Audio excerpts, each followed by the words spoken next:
talking about her book coming out. We were actually talking about music and production. And then the conversation turned to the church and how basically she was in a 40-year abusive marriage. And I was like, well, I said, were you in the church? And she was like, oh yeah, I was in the church my whole life. And they told her to stay with this person or whatever. And she said, she was like, make sure, when people say domestic violence, she's like, it's not always physical. And then we got into a whole other conversation about emotional and mental abuse. Right. And we ended up, she's having her book come out. So we ended up, just making connections. And I was just so surprised how the conversation turned to that, which is obviously, we all need to tell our stories. So the more I hear these things, the more encouraged I am to continue blogging and talking about, the shit that nobody wants to talk about. Because as you know, I say, I keep it real.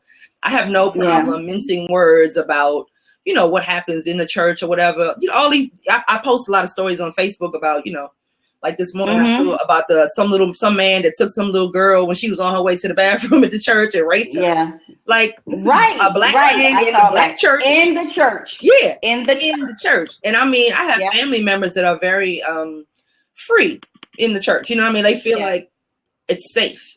And then I also have friends that things have happened to them in the church. Yeah. Right. Yeah. Yeah. Right. So yeah, right. My hand's up too, Janina. My hand is up too. Yeah. I'm talking about being spiritually molested by my church. It was to the point where I felt like if I left the church, then he wouldn't have anything to preach about, because every sermon and every Bible study was about. Really? Because I was young, I was single, I had perky titties back then. Girl, I was fly. I didn't even know how fly I was. Yeah, right. And I was a single mother. Mm-hmm. So to be a single mother in the church, honey, every wife would hug their husband as if I wanted that old raggedy bastard. You don't even want him. What makes you think I want him? So, but that was the behavior that I dealt with growing up, because I was a single mother. All of these wives thought I wanted their husbands. And so I had to deal with that and a lot, which is probably why I won't join a church right now. I say never, but never say never. Don't make a definitive word. But I'm pretty clear that I won't go to church because I don't want to. Well, I must admit, I haven't been pressed to go to church either.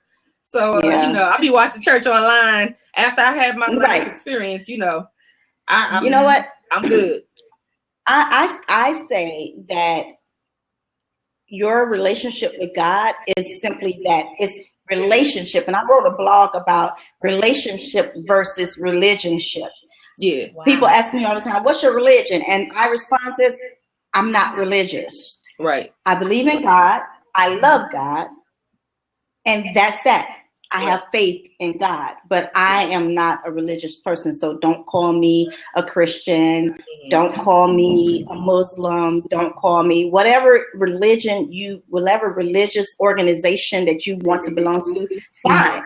Love you just the same, but also don't judge me for not believing in the same thing that you believe in. Right. Yeah. I'm with you on that. I'm hoping that we can get to the place where we can teach people of God.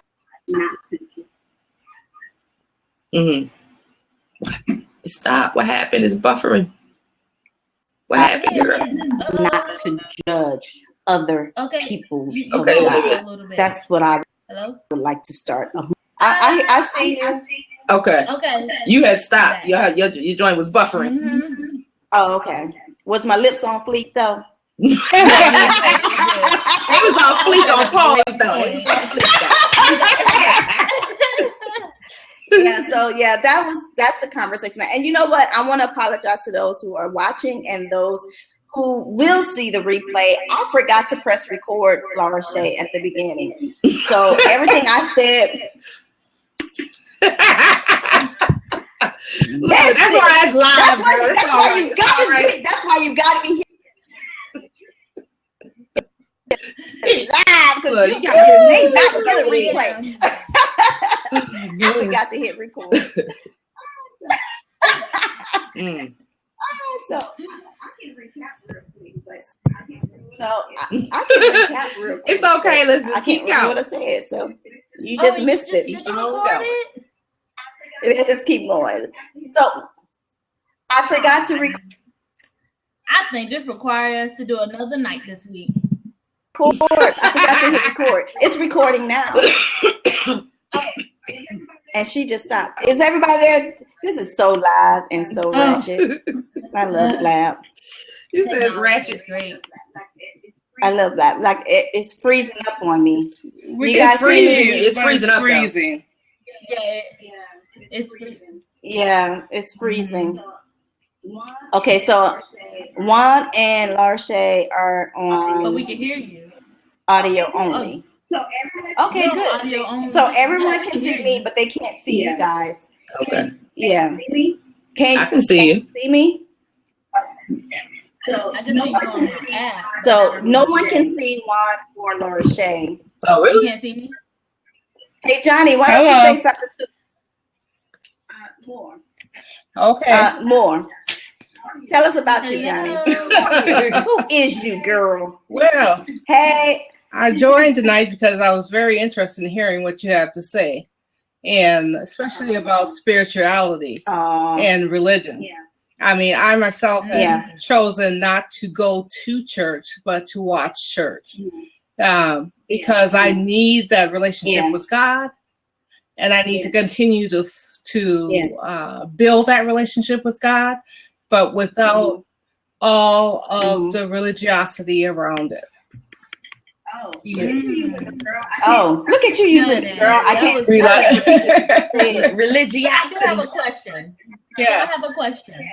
Girl. Okay. Like when I was in Now, I went to the church, and like you said, I had the women in there was like, "Oh my God, you want my husband?" Because I was a Marine, my husband was a Marine, so we had a lot in common when it came to that field. So we talked a lot. Now that I'm back in the States, I was like, I'm never going to church, like you said. So I've been through what I went through, and I was like, okay, God, I need to find a church. I need to get into your house. I need to be surrounded by people who love me, unconditionally love me for me. And I found that. So my question is, when y'all say y'all go to church, have you ever been prayed for God to take you to a place that you know will fit you? Yes, and I do believe that place is available. Yeah. I'm just not ready for it. Okay.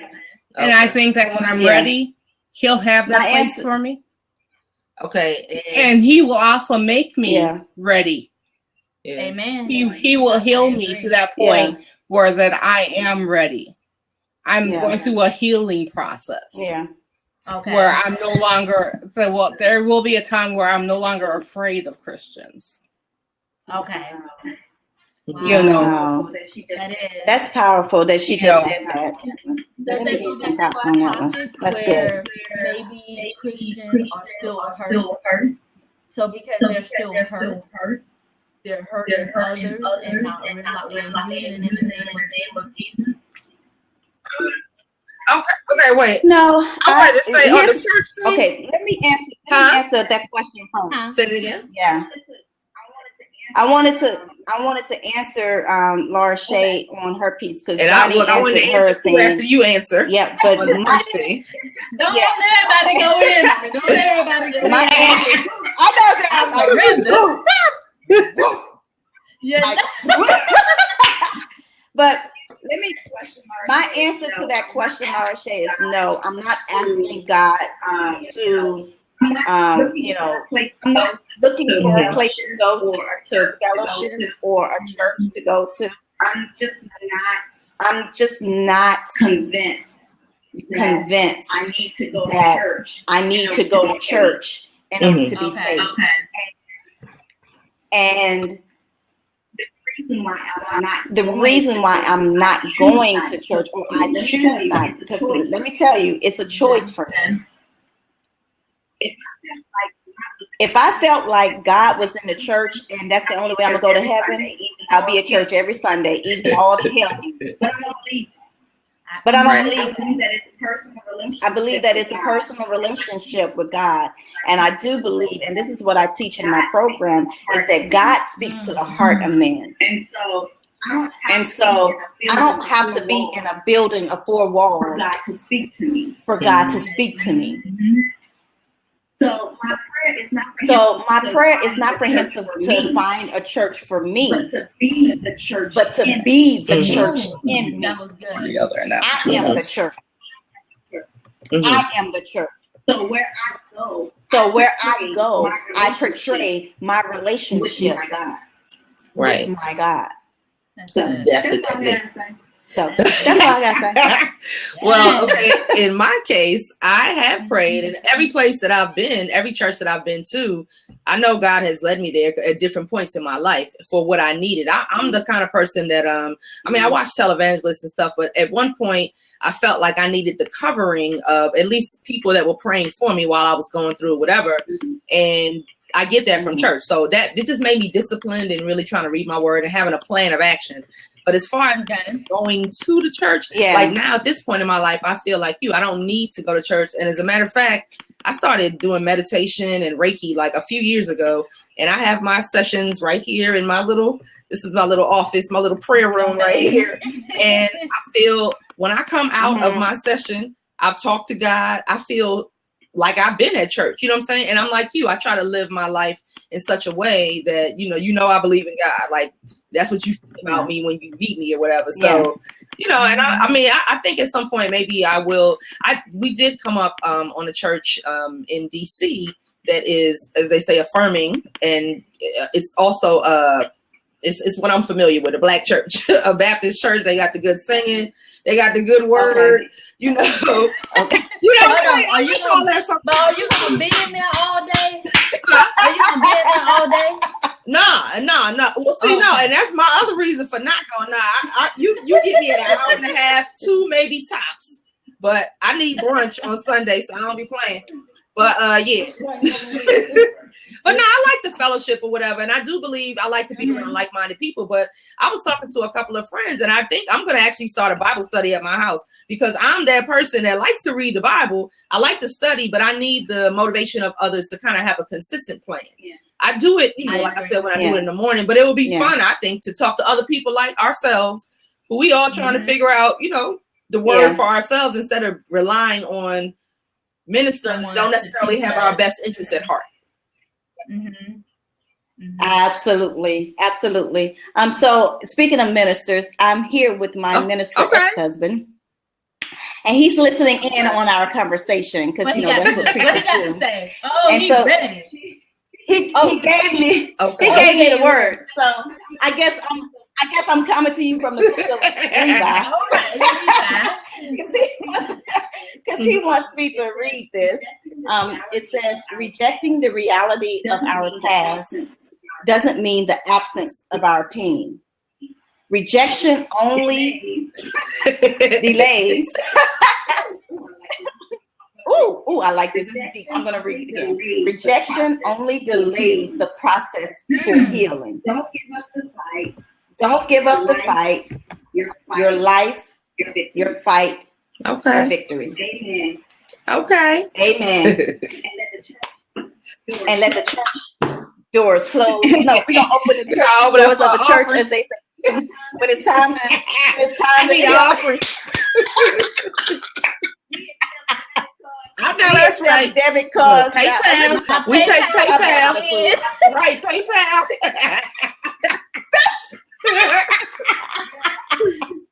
Yes, we take it all, but I love the fact. I lost Laura Shade now, but I love what he said about rejection only delays the healing process. That is so absolutely true. When you realize the fact that you are hurt, and then you accept the fact that you're hurt, and then you make the conscious decision that I don't want to be hurt anymore. Like, I'm ready to give this shit. Right. I'm over it. Ready to give up my bitter bitch. that's when change really begins. Bitter bitch. And I'm ready to move on and accept and live on purpose. But it's only when you accept that. Yeah. So she might come back in. Let me see. There we go. There we go. So she's coming back in. But yeah. So she's coming back in. But yeah. So Juan, I like the idea of Bible study. Hey girl. Okay. Let's stay on time. Now you breaking up over there. It's 8:11 my time, which is 11 your time. Well, both of y'all now. Who's breaking up? Am I breaking up? Okay. It's all good. Honey, this damn internet, I swear. But I'm in Louisiana, so it's a whole bunch of trees, and the signal's trying to get through the trees to get where I'm at. Okay. It's getting a hard time. They're trying to find me. So maybe it's on my signal. I don't know. It depends on who your carrier is. Y'all got Verizon down there? Girl. Who the hell knows? See, we got Verizon. Nah. Oh, okay. Verizon always work. I don't know who they carrying out here. Okay, there we go. Yeah, they don't have Verizon out here. Right. I could tell. Verizon got that good signal. Anyway, okay, so yeah, you were talking about Bible study. Would you be interested? Can you hear me? Yeah. You stuck now. Honey, Verizon will find me. They found Okay. Are you there? Juan? Yep. I'm here. Okay. Are you there, Laura Shay? I'm here. Juan's not there anymore. No, I'm still here. Look, I'm the only one still here. She's still trying to, bless her heart. She's still trying to call in. You said bless her heart. See, you funny. I know. We're trying to keep it going. Right. We're trying to keep it going. So anything else? I think, Johnny, you said something very powerful as far as being in the healing process. I think hers is trying to log on. Is she still there? Okay. No, I was talking to Johnny because she mentioned something. No, I was talking to Johnny because she mentioned something very powerful about, being ready to be healed by the church, because the church has been such a negative force. Is that proper to say? Yeah, it's been a very it's been a negative force. Destructive, even, you could say. Yeah. It's been even destructive. Yes. Destructive. Yes. Destructive. Hey girl. And that Hey girl. And so I'm ready to be healed. And so I'm getting that through watching our church, our service online. I'm being fed, I'm being healed. I'm just not ready for the Christians yet. To take away from the healing. Yeah. And that makes, I think the healing process is a lengthy one, because it has to go through so many things. And then not only that, there's the thoughts that come with it. There's something that people can do. And then there's triggers. There's something that people can do that can trigger that thought and that feeling that you have to process it all over again. And so it takes a minute to be healed from that. And what's so disheartening about it is that the church is supposed to be a safe haven for you. That magnifies the hurt. It's supposed to be a place of love. Absolutely. It's just like being portrayed by someone that's supposed to love you. Again, being attacked, assaulted, being molested. It's the same. Yeah, absolutely. It's the same thing. It's the same feeling. So it takes a while to get to bounce back from that. And I think for me, I have given up on trying to bounce back from that. I'm just going to try to do the best I can to be the better me and my relationship with God. And if he happens to build a church that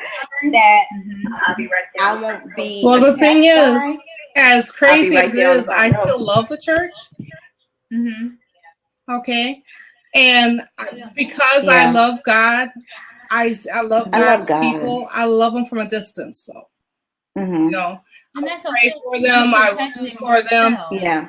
I will, and that's fine. You know, stand, you know, pray on my knees for them and stand in the gap. I will do those things because I do love them. Yeah. That's what I was saying. I ain't gonna get on my knees. I don't know about getting on my knees, though, Johnny. You know what I mean? I'll lay prostate. Yeah, from the couch. Yeah. You know, but I will do those things because there's still a love in my heart for the church as it should be. You know, as God intended it for it to be. But just because it isn't what it is, what I feel it should be to me, I'll still keep it at arm's distance. Yeah. So just to protect myself. Yeah, to protect myself. Until I feel safe. Yeah.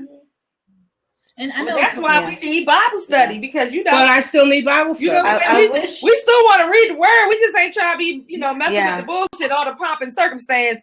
We just get together and discuss the word like we talking right now. Thank you. Yes. Right, without the bullshit. Yes. I ain't got to have my head covered and stuff. You know what I'm saying? Yes. and got to wear the doily on my head. I ain't got to do all that. I don't need all the extras. Okay. I don't need all the extras. Keep your grape juice and your crackers. You know, I don't need all that. All I need is the word and the interpretation of the word. Like, what does it mean in my life? Exactly. And so how am I supposed to make this into a practical use? Yes. So that's what I want. Practical application. I heard enough church cliches to last my whole life. Yep. Honey, if somebody say that go and they got to me one time, I'll bust them in the eyeball. No, and let's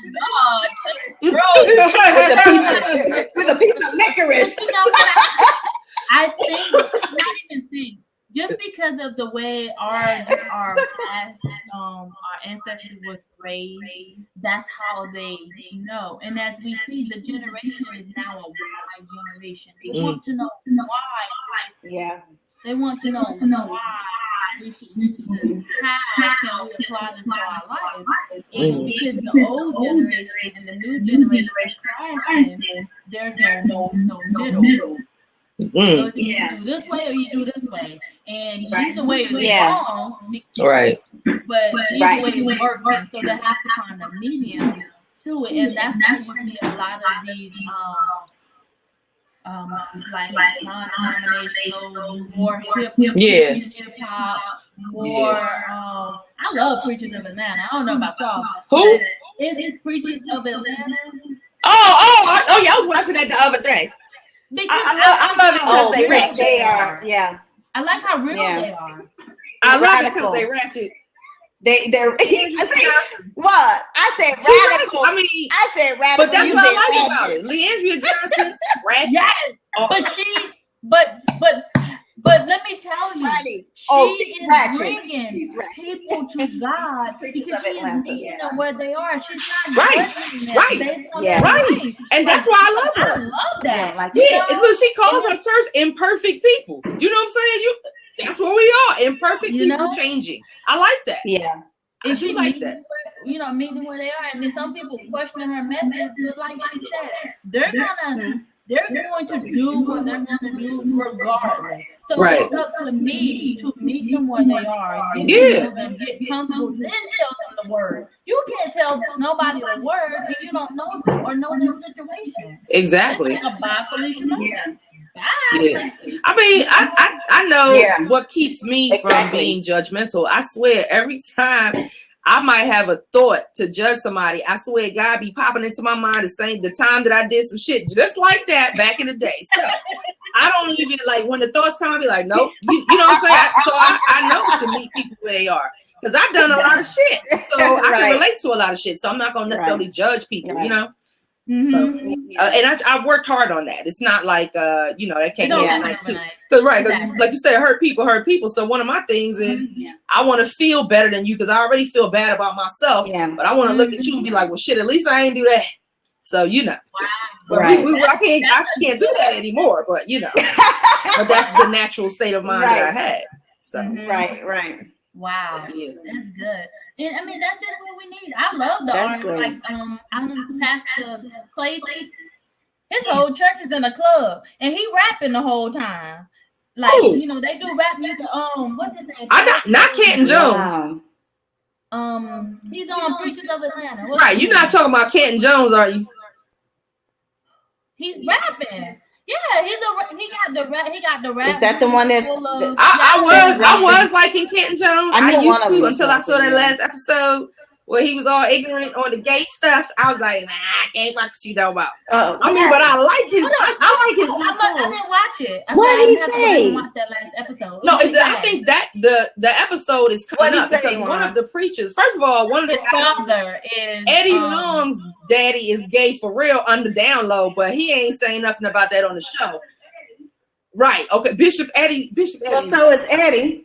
Exactly, right? But his son is on Preachers of Atlanta, and he's friends with Canton Jones. That's the one that put together. Okay, so that must be the episode coming up then. I know you. That was an episode from last week. The episode coming up is going to talk about the white boy. The white boy's father came out as gay, right? Mm-hmm. And he said, I guess Canton Jones was saying something about, you know, gays being a ministry or whatever, like you can't be in the church. And the guy was like, what are you talking about? My dad was gay and he was a, you know, bishop or whatever. And then everybody in the room was like, whoop. They looked at him and that's how they cut it off. But Canton Jones was the main one with his face real twisted up. I'm like, oh, I don't like you. I don't like you anymore. I mean, if that's who you're talking about, the rapping, because he's the only one I know that I let rap. Yeah. I mean, I still got his music on my desktop. He got this one song called "If You Talk About God, How Can You Not Talk About Love?" It's called a love song. I love that song, but now that I've heard his true feelings, he's just another one of the church folk. Yeah. I mean, for real. You know what I'm saying? I mean. If that's how you feel, now the lady April, the white lady that dealt with domestic abuse, she seems genuine. Right. I like her. Yeah. You know, but did y'all see it before? Well, did you see it, Laura Shay? I don't know. Maybe not April. I don't know her name, girl. Kim Portier. What's her name? Kim. Kim. Yeah. Look, I'm all wrong. Okay. I call her. She look like April. I don't know. Yes, with the spiky hair, looking like. She's the one with the spiky hair. Okay. So I was thinking about another white girl. My bad. What she do? Johnny just told me it was another girl like that. Oh. That sounds real ignorant. I'm sorry. I didn't met them both in the same. Okay, what about hilarious? Well, no, I like her. The one, no, not the person. I'm talking about the minister on the show. I like her because she seemed genuine in her approach to, you know, living with domestic violence. Like, you know, I'm sure that goes on because, you know, she was a white minister, and you know they try to keep that stuff under wraps, even more so than the black community, right? So I mean, I was shocked that she even she's that bold about it, and you can tell that she's free now, you know, like she all happy and bubbly all the time. And you know, I get genuine vibes from her. I'm not sure about all the others, but I get to go see her April 14th. Okay, cool. Yeah, she's going to DC. That's there's a conference that is happening in DC. Where? A 4-day conference. Nicole Best. In Maryland. Nicole Best is actually, Nicole Best is organizing it. It's going to be in Maryland. If you put in refuse to be Facebook, I can tag you. Refuse to be what? Ordinary. Okay. Okay, I gotta look that up. Ordinary. Yes, but she's going to be the main speaker at this event. A revival Thursday night before the conference kicks off on Friday. Okay. So you said Nicole Betts. Yes. And you're going there, Laura Shay? You can't stay in my house. I was going to say, let's meet for drinks before the conference. Oh, she lives in you on that 95 right? Traffic. Yeah, like you need to come out this way. Actually go in it, but yeah. Yes. Yeah. Yeah. Ooh, that's a long drive there. It's a long drive. Okay. Ladies, we're wrapping up now. We have 5 minutes. I want to thank you, Juan and Johnny, for joining our conversation. We had such a great time, and I learned so much. First of all, Johnny, she said you were quiet storm. Oh yeah. I always find out new stuff from time.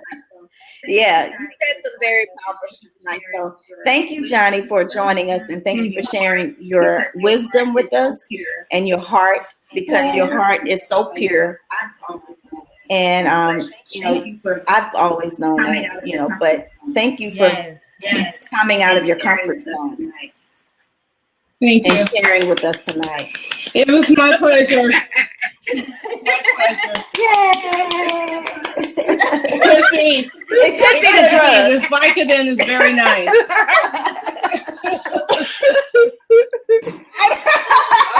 Well, look, we need to. So we should talk about the whole Bible study thing. But I do. And when we do this again next week, I'm gonna call it next week. We should just have some questions. Yeah. Just go in. Yeah, we have some questions on the Bible. And maybe next week my ex-husband, who's a minister, maybe he can join us and answer some questions, some really tough questions about the church and why is it that it's such a. It's about church, right? Oh, okay. The next week is about church, right? It would be great if he can join us and then It would be great if he can join us and then kind of answer some questions for us about the church and why is it that they're so judgmental against homosexuality? Why are they so judgmental against single parents? Well, we know why they judgmental about that. Out of wedlock. Which name somebody who hasn't. Okay. Name somebody who hasn't had sex out of wedlock. Like get. Mom, you wait. That's my mom. I'm here with my mother-in-law who's just had heart surgery, but you couldn't look at her and tell. She's getting around better than I am. What are you doing anyway? What are you doing? Okay, she's getting problems. That's good. I gotta go because she's about to get off the chain, and I just want to make sure she takes it easy and not do things that's going to mess up the pace that she just got put in. So we'll chat next time. We got to keep the ticker working. But so everyone, thank you. Yes, I'm so sorry for everyone who's going to see the replay. You missed half the show, but again, you have to log in and get on time to get the juice, right? Because we got it right here for you. So I'm Jay, your girl, founder of Matters of My Heart and Emotional Support Program. I'm here with my girl Laura Shay, who is the founder of Chat About Life, Love, and Faith. On the next Monday. And yes, and also joining us tonight is a new blogger, a new kid on the block, Juan, who is coming out with a book, and I'm so excited about it. Memoirs of a Bitter Bitch. Way, Black Friday. Yes. Black Friday, baby. Memoirs of a Bitter Bitch. Coming out. Get your life. Let me know. So we're gonna be hard. We're gonna be pushing that book because I cannot wait to read it. I've read some parts of it and it is excellent. And so I can't, we all got a bitter bitch. We all got to go through the bitter bitch phase to get to the healing. I try to keep her on lockdown most of the time. You gotta go through the phases. Yes. Yeah. Mm-hmm. Yes, it is a phase. I don't know which phase I'm on. Sometimes I keep going back in my phases. Like I'm doing good, and then I go back a little bit because somebody say something, look at me funny, and then I got to pull out. She come out. Bitter bitch. I mean, it's hard, but I tell you, when you get your story out, I need your book. So I you know what I'm saying? But for the most part, she in there. She in there. Okay. Yes. Right. So in the book, she just got to get it out. Yeah. Like, so get over that. How to get the bitter bitch out? Well, actually, in the first book, it's gonna be leading up to the real bitter bitch part. But then in the next part, I'll tell you how to get out of the bitter bitch, because I had to write it chronologically, because I had to show you what led me up to the bitter. Oh. So it's going in order of the events. Huh? I think you left us on a cliff. Yeah, I gotta leave you on the cliff. Come on now. Come on. I'm trying. Look, I'm trying to make this a career. You know what I'm saying? I gotta keep it going. Right. That's how you make that. Make that. Gotta keep it running keep back. It coming back. It's like a drug. Oh my goodness. Again. It's like a drink. Yeah, so I can't wait for Memoirs of a Bitter Bitch coming out Black Friday this year. People, get your life. And everybody got a little bitterness in them, and everybody got a little bitch in them, even men. Maybe I'll write the men part, because there's a whole bunch of Yeah, that's a whole nother combo. We'll talk about that later. Right. We're going to talk about that in April. Get something to call in for real. I know. We got so much to talk about right now. Right. Yes. Right. So thank you, ladies. Thank everyone for watching us. Thank you for joining us. Hope you tune in next week, where we talk fire and ice. Who knows where the conversation is going to lead, but you want to join in, because I just may forget to hit record again. Love you guys. Love you guys. Good night. All right, Johnny. Good day. Bye.